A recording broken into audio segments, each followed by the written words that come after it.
अस्सलाम वालेकुम दोस्तों, उम्मीद है कि आप सब खैरियत से होंगे। फेसबुक पे आउट की एक नई अपडेट आई है जो कि बहुत ही अहम है। और सबसे पहले मैं आपको बता दूं, अगर आपके पास भी पे आउट में कुछ इस तरह से शो हो रहा है या कुछ इस तरह से शो हो रहा है, तो आप देखें कि अब आपके लिए तब्दीली आ गई है। फेसबुक अपडेट पे आउट के हवाले से एक बहुत ख़ास है और ये आप लोगों को लाजमन पता होना चाहिए कि अब आप अगर पे आउट में एडमिन चेंज करते हैं तो वो एडमिन सिर्फ एडमिन ही चेंज नहीं होगा, आपके एडमिन के ऊपर एक रिक्वेस्ट भी जाएगी जिसके बाद वो एडमिन अप्रूव करेगा तो आपका एडमिन इस पे आउट पर ऐड होगा। मैं आपको यहाँ पर दिखा देता हूँ फॉर एग्जांपल के लिए। यहाँ से हम चले जाते हैं, एक पे आउट है जुनेद इकबाल।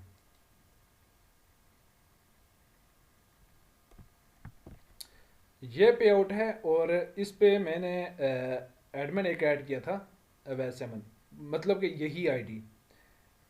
तो यहाँ पर मुझे दोबारा से रिक्वेस्ट आई है, यहाँ पर आप नोट करें, we respond to your request, you have a new payment support message. ठीक है, आपने इसके ऊपर क्लिक कर देना है। क्लिक करेंगे तो आपके पास कुछ इस तरह से नोटिफिकेशन आया होगा फेसबुक सपोर्ट टीम की तरफ से। We recently received a request from someone within your company, AWSMN, requesting to be added a functionalized administrator to your organization Facebook account.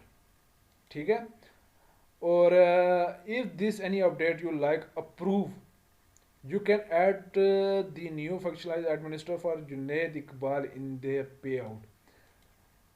जो जुनेद पे इकबाल के पे आउट है उसमें एक रिक्वेस्ट आई है नए एडमिन की, तो उसको आप ऐड करना चाहते हैं या नहीं। ठीक है, इसके बाद नीचे लिखा हुआ है if you want to add Awais Aiman. Awais एमन से मुराद आपकी ये वाली आईडी जिसको आपने ऐड किया है। Functionalize administrator for your payout account, और if you have any issue adding the new admin, please reply to this message and will be happy to help you।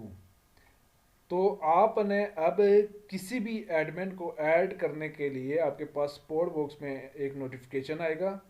Notification आएगा तो आपने वहाँ पर लिखना है प्लीज़ अप्रूव अवैस फंक्शनलाइज एडमिन। ठीक है, अगर आप उसको एडमिन करना चाहते हैं। अगर आप उसको एडमिन नहीं करना चाहते, वो गलती से किसी और की आईडी से आपके पे आउट में आ गया है, तो आपने लिखना है प्लीज़ रिमूव दिस एडमिन या I do not add this admin. ठीक है, ये लिखेंगे और रिप्लाई करेंगे, तो उसके बाद फेसबुक टीम उसको अगर रिमूव करना चाहे तो रिमूव कर देगी, और जिसको अगर आप चाहते हैं कि उसको ऐड करें तो वो आपकी रिक्वेस्ट को ऐड कर देगा।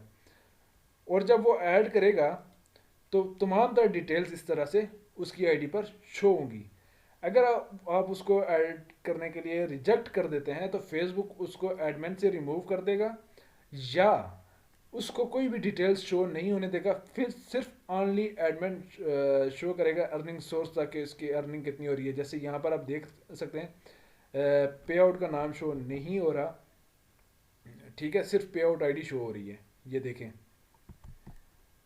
तो बस आपने वो जो भी स्पोर्ट बॉक्स में आपकी अगर 3 एडमिन है तो तीनों एडमिन के ऊपर वो रिक्वेस्ट गई होगी, किसी भी तीनों आईडी में से किसी के ऊपर भी रिक्वेस्ट गई होगी।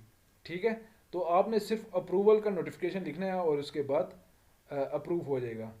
अब ये भी एडमिन है, इसके पास भी नोटिफिकेशन गया और ये मेरी आईडी इसके ऊपर भी नोटिफिकेशन आया था। अब इस आईडी पे भी नोटिफिकेशन गया, अब ये अप्रूव करेंगे तो अप्रूव होगा। अगर ये नहीं करते, ये एडमिन अप्रूव करता तो ये हो जाएगा, अगर ये नहीं करता तो ये करेगा, तब हो जाएगा।